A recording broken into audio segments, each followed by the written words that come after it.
Les Arabes de l'époque avaient de grandes qualités. Ils étaient courageux, généreux et loyaux, et néanmoins ils se trouvaient souvent impliqués dans de petites disputes, se querellant sans cesse, prêts à répandre le sang à la moindre occasion. Ils avaient peu de respect pour le faible, l'orphelin et la veuve, et se livraient fréquemment à des beuveries et à des frivolités.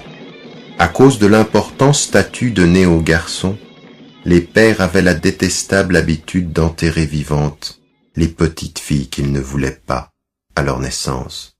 Au demeurant, à l'origine de ces mots, on trouve le polythéisme.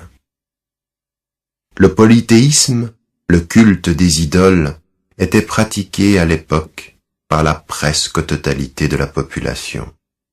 La religion éternelle laissée en héritage par Abraham, alayhi salam, l'adoration du Dieu unique, avait, avec le temps, été enterrée et oubliée.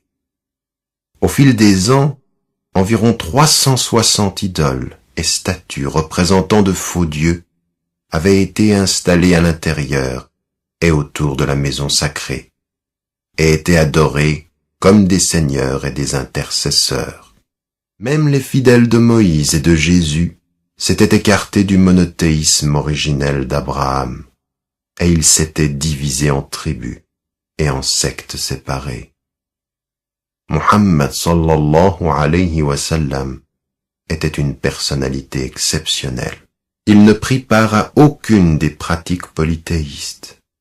Il prit l'habitude, très tôt, de se retirer dans une grotte isolée dans les environs de la montagne appelée Hira, non loin de la Mecque, pour purifier son cœur et prier pour la recherche de la vérité.